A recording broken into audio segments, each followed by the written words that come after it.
see when this stuff starts. Is that live?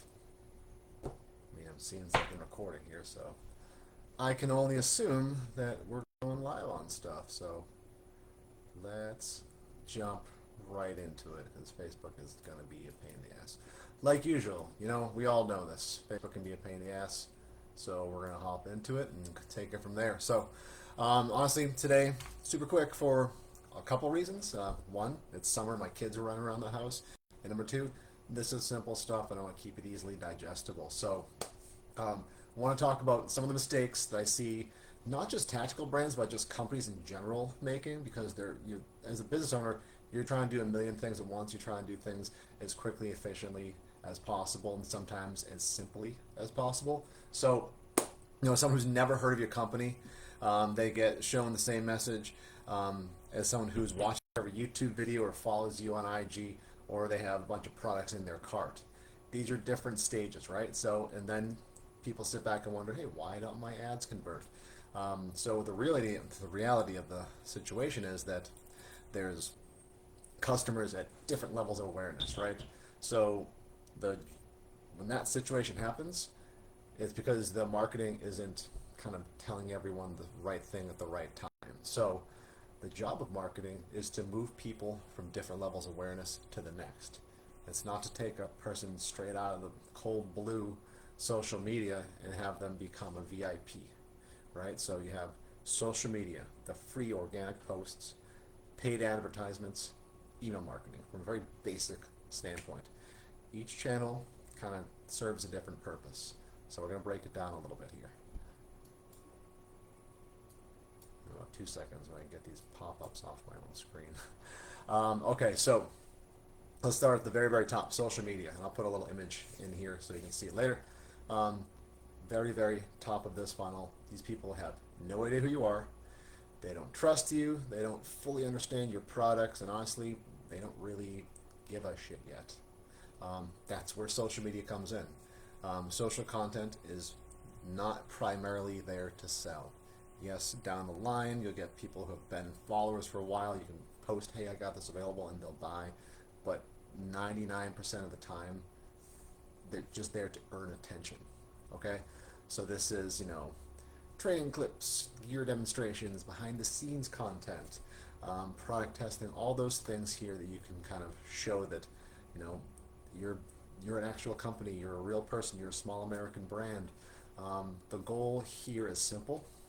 It's to become interesting enough that someone chooses to follow you. So think about it this way. If someone sees a video of your plate carrier, I got one over here, just too lazy to get up and grab one, surviving a brutal field test, they're not going to pull out their credit card right there, but they're starting to recognize your brand. Recognition is that first step. People buy from brands they know.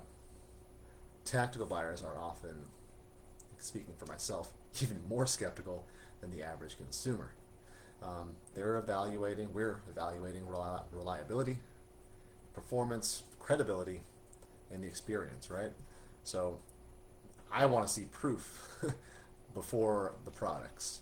Social media is where you build that proof, right? So this is why brands that only post pictures, photos, they struggle because no one wakes up wanting to see another picture of a rifle sling or wants to see another picture of an empty holster. Like, we've seen them all. We want to see it in action. We want to see some issues. We want to see people working through it. I'll definitely watch a video of why a sling set failed during a drill, so I know, hey, does my sling do that? Hopefully not. So on this last part here, social media should create that attention and trust. That's what you want to do. Later on, down the line, we talk about paid ads. This is where you start to get a little more consideration, a little further down that funnel from a marketing standpoint. So maybe they've visited your website, watched some videos, maybe they follow you on social, so they're aware. This is where paid ads become powerful, useful, and they make you money.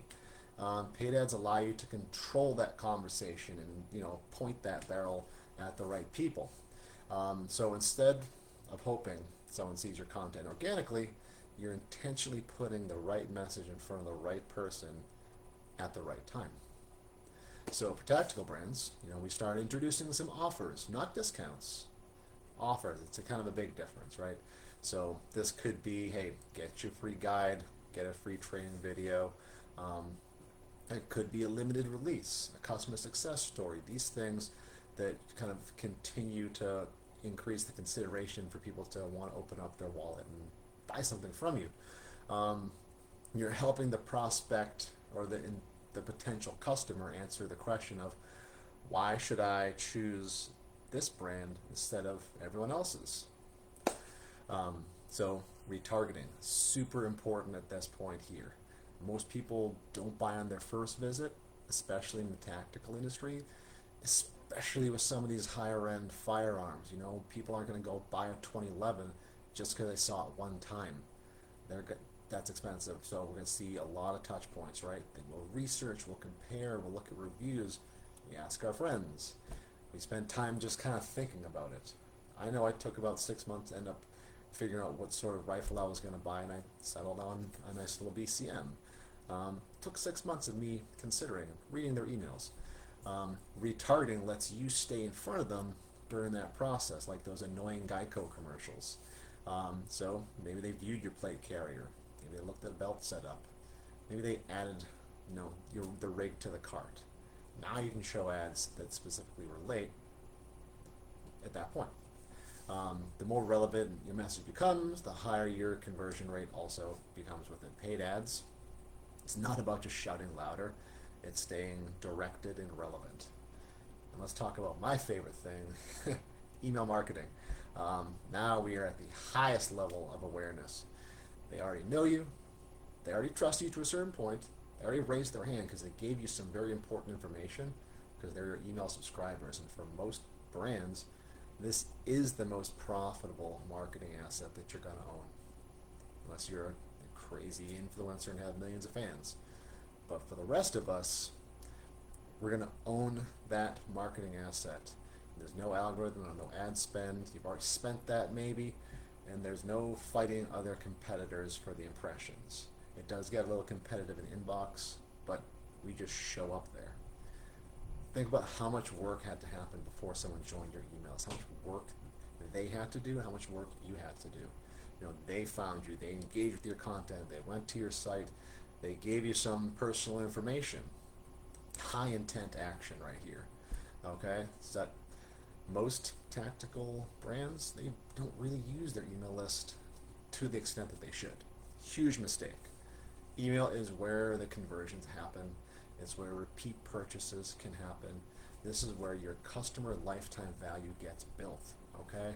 So that's where things like welcome series, that pop-up that attaches to a few emails, that's where this comes into play. You have your shopping abandonment, abandoned cart, browse abandonment, active on site. These little pieces here bring people back into the fold, recover lost sales, increases customer retention for different campaigns you send out. So just keep in mind, most brands that I get to work with and I get to talk to, they focus obsessively on acquiring new customers while ignoring the people who are already further down that funnel. That's leaving a lot of money on the table. So the biggest takeaways here: social media, paid ads, email. They are not separate marketing strategies. They are a single system. Okay? Social creates awareness. Paid ads create consideration. Emails create conversion and retention. When all three are working together, that's where you got that sweet machine that's going to just keep working, okay? They just keep buying again and again, and this is how the brands you hopefully will continue to grow. It's not through a viral post or spend a couple grand on an ad campaign. It's not just one single email. Growth happens when every single channel is moving the prospect closer and closer to becoming customers and then bringing them back.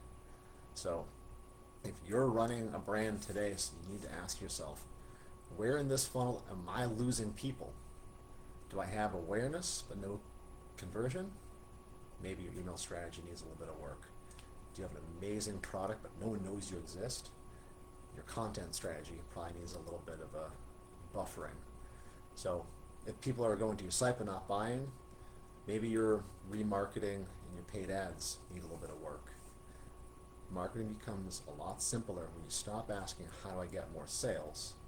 And start asking, what level of awareness are my people at, and what do they need to see next? Answer that question consistently, and sales will be the natural outcome. So I hope you found some of this, all of this, to be helpful, interesting. If there's little pieces along here that someone's got a question with, drop it in the comments. I want to answer all those questions, and keep moving forward.